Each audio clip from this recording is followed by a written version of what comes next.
My name is Renly Baker. I am 28 years old. The fluorescent lights in the Southside Chicago Police Precinct buzz overhead like angry wasps, a sound that drills straight into the back of my skull. It's 2 in the morning, and I can taste copper in my mouth from biting the inside of my cheek the entire drive here. When Sergeant Miller called, his voice was careful, measured, like every word had been weighed before it left his mouth. "Miss Baker, we have your niece and nephew here. They're safe, but we need you to come down." Those words, "they're safe," were the only reason I didn't wreck my car getting here. I threw on whatever clothes I could find, jeans, an old sweater, boots that weren't meant for a blizzard, and drove through the whiteout, gripping the steering wheel so tightly my knuckles went white. Cooper and Piper are here. They're safe.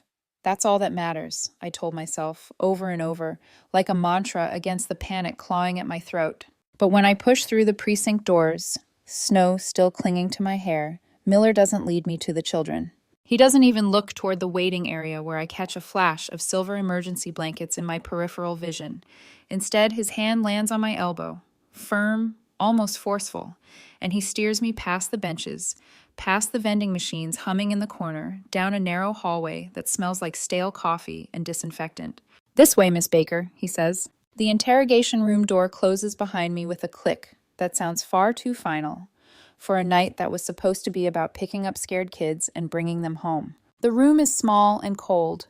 Metal table, 2 chairs, a grimy mirror that I know is glass on the other side. This is the kind of space where people confess to things they never thought they'd say out loud. Miller drops a plastic evidence bag on the table between us. The bag lands with a soft slap, the contents crumpled inside. "Recognize that?" he asks. I force myself to look. Through the clouded plastic, I see my name, Wren, scrawled across a folded piece of paper in handwriting I know too well. Slightly messy, a little dramatic, the loop on the R too big. Sloane's handwriting. My stomach drops. What is this? He doesn't answer right away. He pulls out the chair across from me, sits down, laces his fingers together. When he speaks again, his voice has lost whatever warmth it had on the phone. "Miss Baker," he says, "can you explain why a wealthy Lincoln Park architect would send 2 small children to a frozen industrial wasteland in the middle of a blizzard?" The words slam into me so hard I forget how to breathe. "What?" I shake my head. "I didn't. I would never—" "Child abandonment is a felony in Illinois," he continues, leaning forward, and I can smell burnt coffee on his breath. "Child trafficking carries even heavier penalties. You want to start explaining, or do we skip straight to a lawyer?" My hands are shaking. I press them flat on the table anyway and try to will them still. This isn't real. This can't be happening. "There's been a mistake," I say, but my voice comes out strangled. "I live at 2400 North Clark, Lincoln Park. I told my sister I wouldn't be home tonight. I have an email. The children. Where were they found?" Miller's eyes don't leave my face. They're cop eyes, the kind that have seen every lie, every version of the truth twisted to fit someone's story. 2400 South Clark Street, he says. An abandoned industrial park, during a blizzard warning, dressed in summer clothes. The difference hits like ice water down my spine. North versus south. 1 letter. 2 entirely different worlds. My address is tree-lined streets and boutique coffee shops, dog walkers and yoga studios. South Clark at that number is warehouses and broken streetlights and nowhere a child should ever be, especially not at night, especially not in January. I hear my voice rise and force myself to stop, swallow, breathe. I told her no. I sent an email at 3:30 p.m. I have proof. I said I wouldn't be home. People send emails to cover their tracks all the time, Miss Baker. He crosses his arms, expression flat. You'd be surprised how often we see that. 12 hours ago, I was at my drafting table, drowning in elevation drawings under the yellow light of the desk lamp. The city park bid. 3 years of work compressed into one final presentation due Monday morning. My big shot. The project my career has been leaning toward since my first unpaid internship. When Sloane called, I was eyebrow deep in line weights and material notes. "Wren, thank God you answered," she'd said, breathless. That manic edge in her voice I've learned to recognize. "I need you to watch Cooper and Piper tonight. Preston surprised me with a trip to Aspen, and we're leaving in 2 hours." I stared at the drawing in front of me, the entire future of my professional life literally on paper. "I can't," I said. "I told you last week I have a deadline. This is the presentation. The park." "This is important, Wren," she snapped. "Family is important." The familiar guilt had clawed at my throat. The same old script. You're the responsible one. You don't say no. You fix it. You fix her. I swallowed it down like acid. I will not be home tonight, I said, each word slow, deliberate. Do not bring them to my apartment. I will not answer the door. I hung up before she could twist it, then immediately opened my laptop and sent an email at 3:30 p.m., just to be clear, just to have it in writing, just in case. Now, sitting in this metal chair with the fluorescent light buzzing overhead, I cling to that memory like a life raft. The email could have been sent after the fact, Miller says, or you could have changed your mind. Panicked when they didn't show up. You see my problem? Can I see them? I ask. My voice cracks around the words. Please, I need to see that they're okay. Something shifts in his expression. Maybe it's the desperation in my voice. Maybe he's just giving me enough rope to hang myself. He stands. Follow me. My legs feel like they're made of wet sand as I push back the chair and follow him down the hall. He leads me into a darkened observation room. One wall is all glass, black on our side, bright on the other. Through it, I see them. Cooper is wrapped in the silver emergency blanket, the kind marathoners wear. He's shaking so hard I can see it from here, his whole body trembling with cold or shock or both. Piper sits next to him, clutching her stuffed bear so tight its seams look stretched. Her eyes are vacant, empty, like she's somewhere else entirely, somewhere her mind had to go to survive the last few hours. My knees buckle. I catch myself on the glass, palms leaving cloudy prints as hot tears blur my vision. That fog descends, the one that's been with me for 28 years, the voice that whispers, fix this, protect Sloan, take the blame, you're the responsible one, this is what you do. I could do it. I could walk back into that room and tell Miller it was all a misunderstanding, that I meant to say yes, that the address confusion was an honest mistake. Say I told the driver the wrong Clark by accident.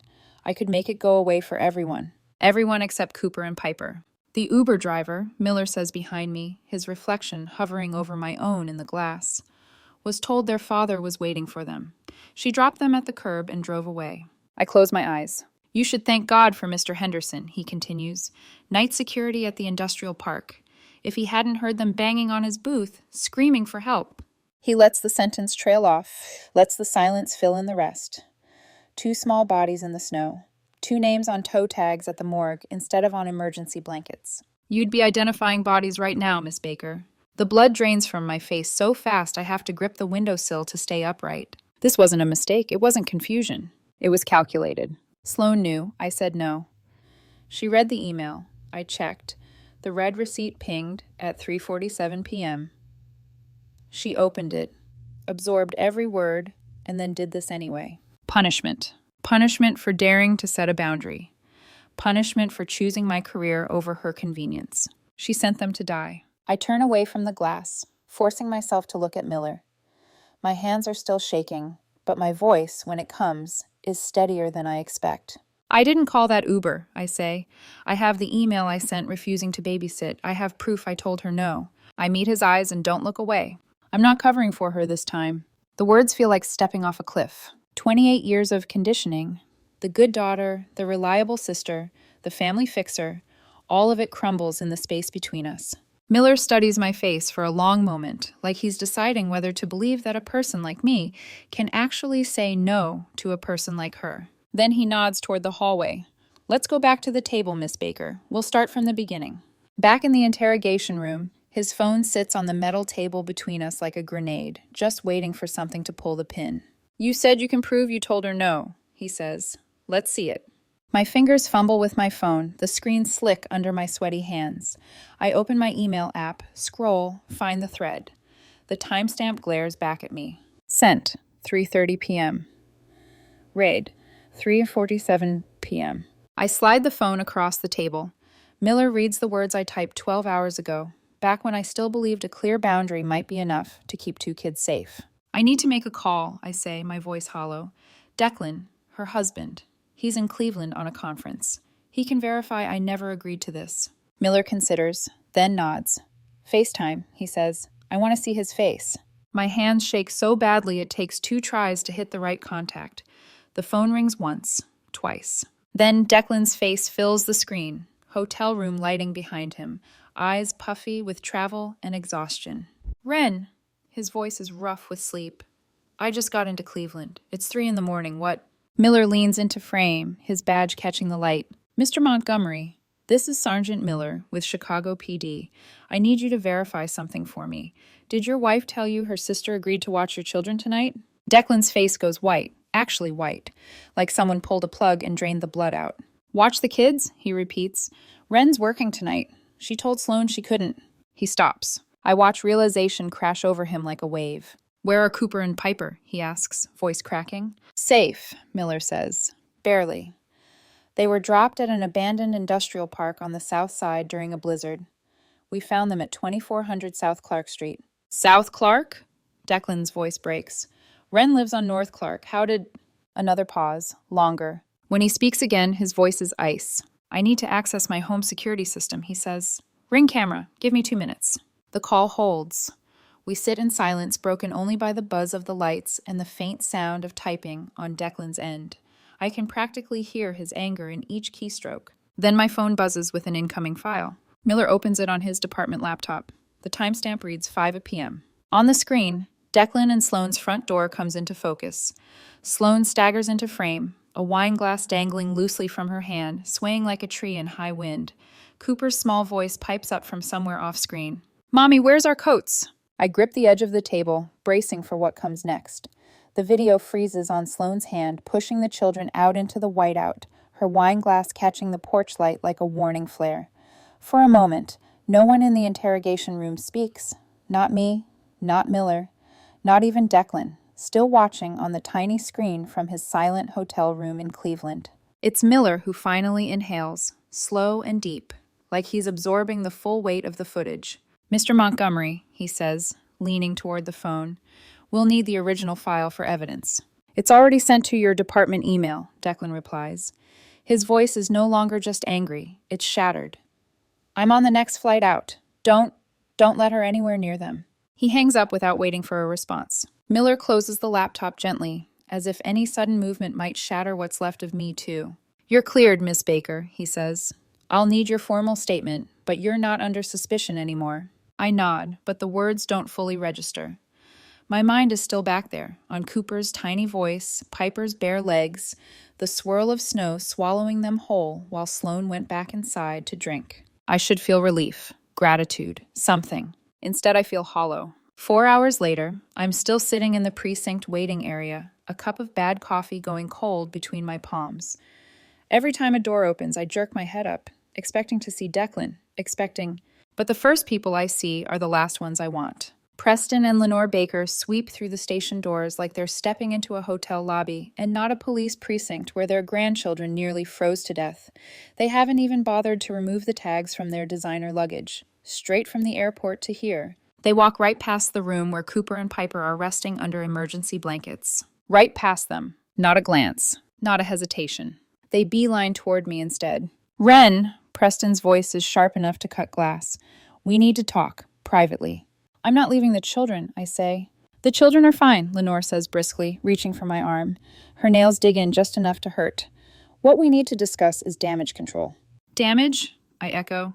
Your grandchildren almost died. Oh, stop being dramatic. She waves her free hand dismissively. They're perfectly fine. My stomach twists. Preston pulls out something from inside his coat. A checkbook. Here, in a police station. He sits beside me, flips it open, and begins writing with calm, practiced strokes. The pen glides without hesitation. When he tears the check free and slides it toward me, the number hits me like a blow. 50,000. Made out to me. No memo line. Consider it a gift, Preston says. An early birthday present. A bribe, I say. Don't be crude, he snaps. Gifts are for family members who support each other, not for those who cause scandals. Scandals? My voice cracks. Cooper was hypothermic. Piper hasn't spoken in hours. Lenore leans in closer, the heavy sweetness of her perfume making my stomach churn. Sloane is fragile right now. Her reputation can't survive legal charges. Say you gave her the wrong address. Say it was an accident. And then what? I ask. We all pretend none of this happened? Preston's eyes harden. We're giving you an opportunity to correct a misunderstanding. You tell the police it was a mix-up and this all goes away. You want me to lie, I say. A misunderstanding, Lenore repeats. Families protect each other. Families. Right. Funny how the people preaching the loudest about loyalty are always the ones demanding silence after they've caused the most harm. I look down at the check, $50,000. More than enough to wipe out my student loans, cover months of rent, buy me the breathing room I've never had. All I have to do is sign my name onto a lie that could put 2 kids back into danger, maybe even kill them. My thumb brushes the paper. It's thick, expensive, a currency of silence. I tear it in half. The sound is shockingly loud in the waiting area. Preston's face goes red, then purple. You ungrateful little... I'm not covering for her anymore, I say. Not for you, not for anyone. You'll regret this, Ren. His voice is low, dangerous. You have no idea what you've just done. I do, I say. I told the truth. The station doors open again. Declan walks in, still wearing his airport hoodie, looking like he ran the last mile here. His hair is uncombed, his eyes red, not from alcohol or ego or guilt, but from actual fear. He doesn't look at Preston or Lenore. He doesn't look at me. He goes straight to the room where his children are, drops to his knees, and pulls both of them into his arms. The sob he lets out is the kind only a parent makes when terror finally drains out of their body. Behind him, a woman steps inside. Charcoal gray suit, hair pulled back, a leather briefcase in her hand. Elena Russo, the family law attorney I called 2 hours ago when my hands were still shaking and I realized I needed backup. Real backup, not the kind that shared my DNA. She surveys the room with sharp eyes that miss nothing. Her gaze lands on me. She gives a small nod. A signal. She's here. We're not fighting alone anymore. In the morning, my phone explodes with notifications. At first, I think it's work. Maybe my boss asking about the project. But when the screen wakes, I freeze. Sloan tagged you in a post. A Facebook post I haven't even opened yet has hundreds of reactions and dozens of comments. I tap it. And there she is. Sloan. Perfect lighting. Artfully smudged mascara. The face of a woman performing devastation for an invisible audience. The caption? When your own sister betrays you during the darkest moment of your life, I trusted her with my babies. I don't understand what went wrong. Please pray for my family. My hands shake. Comments pour in. OMG, Sloan, I'm so sorry. Family should stick together. What kind of sister does this? Praying for you, sweetie. My phone rings. Aunt Carol. I silence it. It rings again. Uncle Jim. Then my cousin. My mother's church friend. Numbers I don't even recognize. An avalanche of blame is swallowing me alive. And then, another notification. From work. Marcus wants to see you. Now. My stomach drops. I grab my coat and leave, heading into a storm I never asked for. The elevator ride to the senior partner's floor feels like ascending into judgment. Every passing floor hums like a countdown. My reflection in the mirrored walls looks pale, exhausted, haunted. Someone bracing for impact. When the doors open, Marcus's assistant won't meet my eyes. You can go in, she says quietly, as if someone has died. In a way, something has. Marcus stands at the floor-to-ceiling window overlooking the Chicago River, hands clasped behind his back, shoulders tense. The early morning light reflects off the glass towers outside, split and distorted like everything else in my life right now. His laptop glows on the desk behind him. I see the subject line before I sit. Urgent matter regarding employee conduct. And below it, from Preston Baker. My throat tightens. Of course he would move this fast. Of course he would weaponize the one thing he knew mattered to me almost as much as Cooper and Piper, my career. I sit because my legs won't hold me otherwise. Marcus finally turns. His expression is unreadable. Ren, he says, we received this at 6:42 this morning. He rotates the laptop toward me. I skim, each word sharpening into a blade. Child endangerment. Police investigation. Unfit to represent the firm. Reputational risk. Preston even attached a brief summary of his concerns, written in polite corporate language that barely masks the venom underneath. And beneath it all, the threat. If Ren remains employed, we will be forced to reevaluate our professional relationship with your firm. Translation. Fire her, or you lose a multi-million-dollar contract. I can't breathe. The room tilts. Marcus, I whispered, please, I didn't. He holds up a hand. Before you say anything, I called Sergeant Miller. I blink. You did? He nods, jaw tight. He showed me everything. A pause. The ring footage, the email, the police report. Everything stops inside me. My pulse, my panic, the sense of doom crawling up my spine. You saw the footage, I repeat, barely audible. I did, Marcus says. And I'll tell you something, Ren. Anyone who watches that footage and thinks you are the problem needs a psychological evaluation. A sound escapes me, something between a laugh and a sob. You're not firing me? I asked, still unable to believe it. Firing you? Marcus scoffs. Ren, you just saved 2 children. Your sister didn't make a mistake. She endangered them. And your father, trying to buy your silence in a police station? He shakes his head. People like them rely on intimidation. I don't tolerate bullies. He sits across from me, expression shifting from anger to something steadier. You're one of the best associates we have. Take the time you need. We'll help with attorneys if you want them, but you're not losing your job because your family is corrupt. My eyes fill before I can stop them. For the first time in days, I can breathe.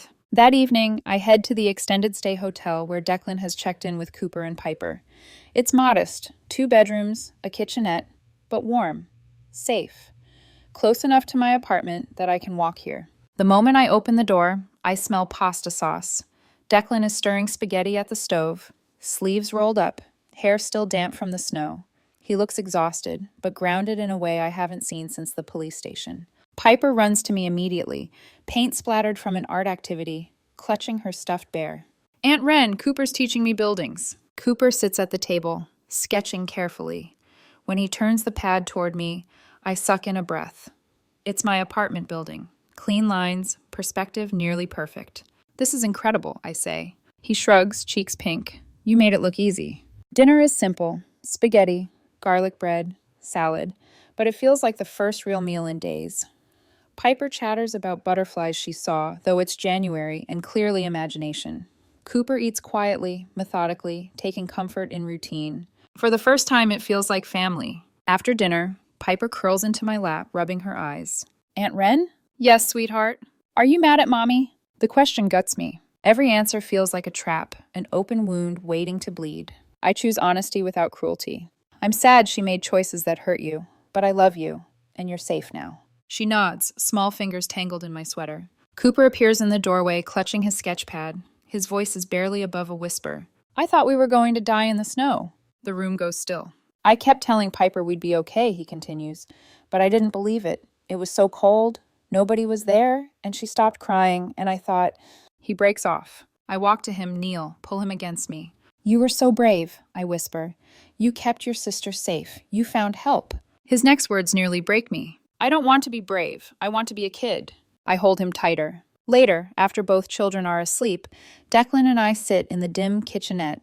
He's staring into a mug of cold coffee. She's been drinking for years, hasn't she? He asks quietly. I swallow hard. Yes. You knew, he says. Not accusing, just grieving. I covered for her, I admit. I made excuses. I thought if I just supported her enough, she'd stop. Declan's jaw tightens. We can't fix people who don't want to be fixed. He's right, and it hurts. My phone buzzes. Elena Russo. I open the text. Sloan filed an emergency motion for immediate return of the children. Hearing in 10 days. She's accusing you of giving the wrong address and Declan of parental kidnapping. I show the message to Declan. His face goes cold. Let her try, he says. Another buzz. Unknown number. But I know who it is without reading. You started this war, we'll finish it. Preston. I look at Declan. We're ready for this, right? He looks toward the bedroom door, where his children sleep without fear for the first time in days. Yes, he says, whatever it takes. The next morning, Elena's office smells of old books and stronger coffee. She lays out her plan with surgical precision. We're not trying to win the preliminary hearing, she says. We're setting a trap. Declan frowns. We have the email, the footage. Why not end it now? The footage shows negligence, Elena explains. They'll argue she was stressed, overwhelmed, maybe intoxicated, but not criminally intentful. I feel sick. She shoved them outside in summer clothes during a blizzard. And we'll prove that, Elena says calmly, but not today. She taps her pen. We need her to lie under oath. Once she does, and we expose it, the judge will have no choice but to remove custody permanently. Declan exhales. How long? 30 days. She closes her legal pad with a snap. I nod. Cooper's trembling. Piper's silence. The ring footage. The $50,000 bribe. My family's threats. Whatever it takes. 10 days later, the Cook County Family Court feels colder than the blizzard that started it all. Sloan walks in dressed like innocence incarnate. Cream coat, soft curls, pearl earrings. Her performance is flawless. She testifies. I agreed to babysit. She sent the children to my address. The Uber driver must have made a mistake. It was all a tragic misunderstanding. Elena doesn't challenge it. She doesn't even ask a follow-up. Just, no further questions, Your Honor. Sloane's smile is triumphant. Preston's is smug.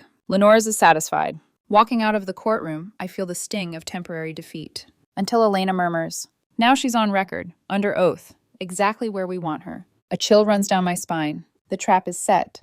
The courtroom feels smaller the second time, more crowded, more suffocating, as if the walls themselves have drawn closer to witness what's about to happen. The gallery is packed, not just with reporters, but with spectators hungry for drama. Cameras click like insects. Whispered speculation ripples through the room. Sloane enters like a woman descending a grand staircase.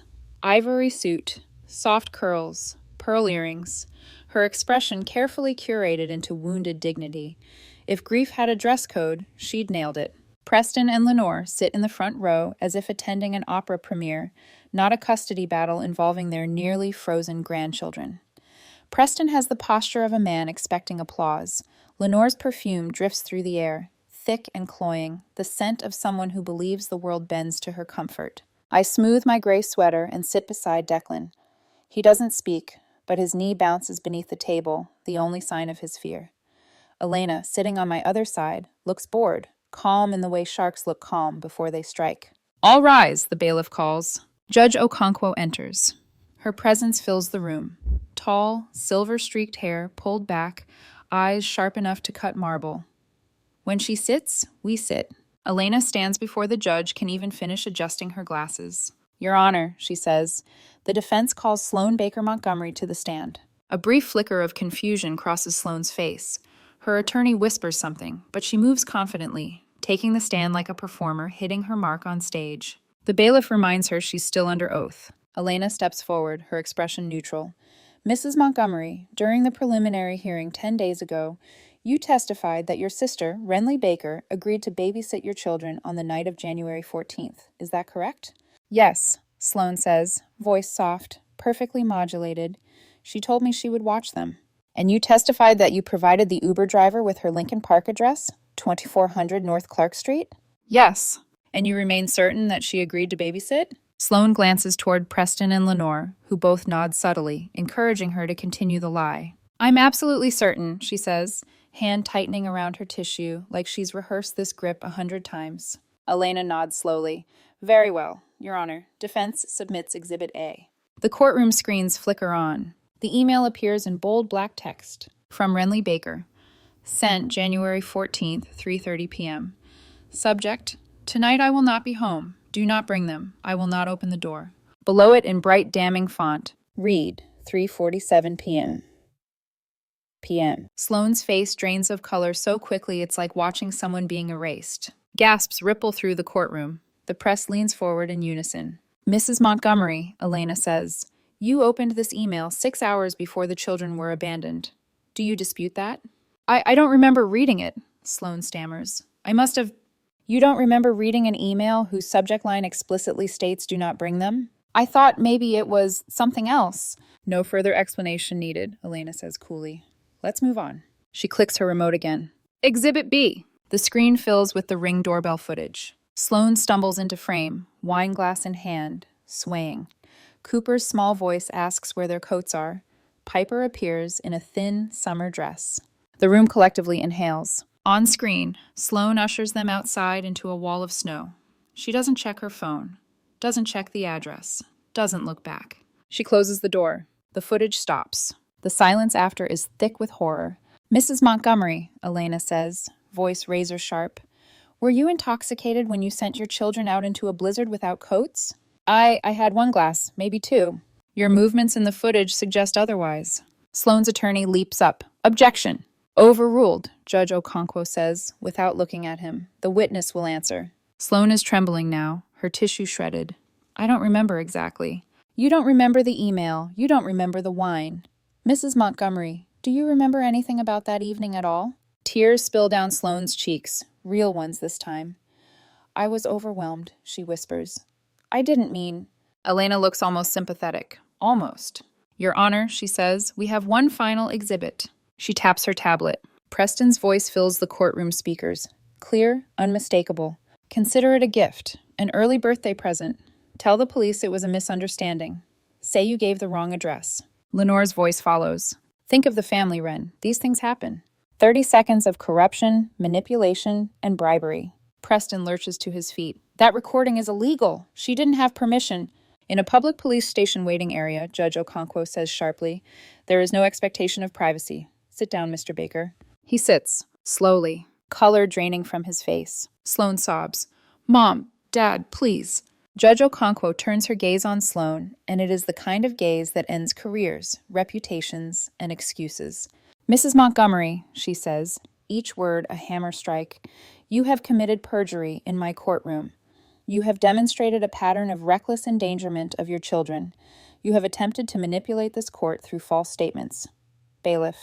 The bailiffs move before she finishes. Sloane screams as they lift her from the chair, her pristine ivory coat slipping from her shoulders and falling to the floor like shed skin. Her attorney looks like he wants to evaporate. Camera flashes explode. The press erupts. But Judge Okonkwo isn't finished. As for custody, she continues, I am awarding sole legal and physical custody to Mr. Declan Montgomery, effective immediately.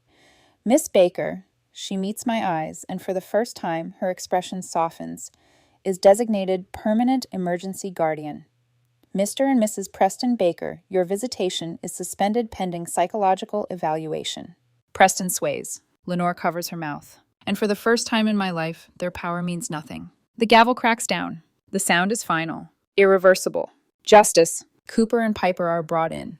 Piper runs straight into Declan's arms. Cooper follows, clutching his sketchpad like a lifeline. I kneel, arms open, and they both collapse into me. I'm crying before I realize it. But these tears aren't fear. They're relief. Pure, aching relief. Elena closes her folder beside us. Round 1, she murmurs. But with this ruling, I'd say we won the war. I hold the children tighter. For the first time, it feels true. The 3 years that follow don't arrive all at once. They come quietly, like thawing ice. One warm day, one softened edge, one shift in the wind at a time. And somehow, without realizing exactly when it happened, the trauma of that frozen night turns into the foundation of something new. Something steady. Something chosen. It's early autumn when the Safe Harbor Garden opens. Gold leaves drift across Millennium Park as Mayor Reyes cuts the red ribbon stretched between 2 steel arches. Cameras flash, reporters lean in, and the crowd murmurs with the soft anticipation of a ceremony that means more than the city press packet admits. The design, my design, won the city bid. A 3-year project born from the sketch I almost never finished, from the night Sloane called and I held my boundary for the first time in my life. The centerpiece is a climbing tower, webbed with safety nets, wrapped in colorful panels. It's beautiful and functional, but what makes my throat tighten is the memory behind it. Cooper, sitting at a hotel table days after the blizzard, knees pulled to his chest, hands shaking as he drew the first lines. This is how buildings protect people, he'd said quietly. Now those lines have become real. Steel and bolts and nets and hope. Marcus claps a hand on my shoulder from behind. Hell of a thing, Baker, he says. Your name's going on a plaque. I smile, eyes burning. The work speaks for itself. But what I really mean is, the kids speak for themselves. That evening, my apartment smells like garlic and basil. Sunday dinner, our tradition now. Cooper, 12 and tall enough to reach the top cabinets, is stirring a pot of sauce while humming something off-key. His hair falls into his eyes in a way that makes him look older than he should be, but when he turns to grin at me, I see the boy who once shook inside an emergency blanket. Piper, 9, bursts into the kitchen in a paint-splattered smock, holding up a watercolor of the sun setting behind the skyline. It's for your office, she declares, so you remember us when you're being important. As if I could forget. I hug her tight, smearing a bit of paint on my sweater. Declan walks in a few minutes later, carrying groceries. He smiles when he sees us, the kind of soft smile that comes from surviving something impossible and choosing joy anyway. People ask us sometimes, are you two together? Are you dating? Are you anything? The answer is always the same. We're family. Not romantic, not complicated, just family. We share a 2-flat, separate apartments, shared meals, shared responsibilities, bound not by romance, but by the children and by a truth neither of us ever walked away from. And in a strange, peaceful way, that's more stable than anything I grew up believing in. Cooper's middle school graduation fills the auditorium with folding chairs and restless feet. When his name is called, and he walks the stage as valedictorian, wearing a suit slightly too big for him, my throat closes. Real family, he says in his speech, voice cracking but steadying, is the people who show up when you're scared. His eyes find mine. I lose the battle with my tears. Declan squeezes my hand. Piper leans her head on my shoulder. The audience rises in a standing ovation that echoes for long, warm seconds. Later, I find a quiet moment to write in my journal. I used to think love meant accepting everything.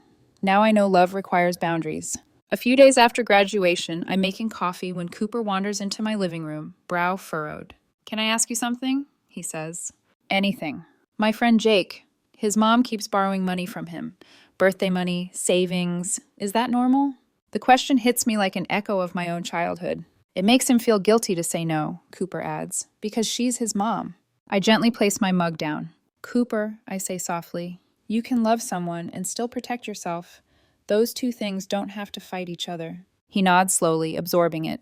Breaking a cycle I didn't even know was breaking until now. Months pass. Seasons shift. Letters from Preston and Lenore come less frequently, then stop altogether. They wanted forgiveness without accountability. I never responded. Peace doesn't always come from reconciliation. Sometimes it comes from distance. News about Sloan comes unexpectedly. Elena calls one evening, voice crisp. "Sloan has a new husband," she says. "A surgeon in Connecticut. And a new baby, Emma." My stomach tightens. "Emma?" She dropped the baby during a changing table incident. Minor injury. Routine hospital visit. A pause. CPS ran her name through the database. A cold wash moves down my spine. "She lost parental rights 2 years prior," Elena continues. "It triggered an automatic investigation. The child is with the paternal grandparents. Her husband has filed for emergency separation." I wait for something. Anger, satisfaction, grief. Instead, I feel nothing. Her story is not mine to carry anymore. The night of Cooper's graduation party, the three of us, me, Declan, Cooper, stand on my balcony overlooking the city. Piper is inside reheating brownies that she insists she baked herself. She didn't. The skyline glows copper and gold, mirroring the leaves below. The safe harbor garden lights wink softly in the distance. Cooper steps beside me. "Hey, Aunt Wren?" "Thanks for everything. For not taking the money. For telling the truth." My chest tightens into something warm and bright. Declan wraps an arm around both of us. "We built something better than what broke," he says quietly. I lean into them, letting the wind lift my hair. The city lights shimmer. The years of fear and guilt dissolve into something gentler. A new beginning. A chosen family. Our safe harbor. And for the first time in my life, I know I am exactly where I'm supposed to be.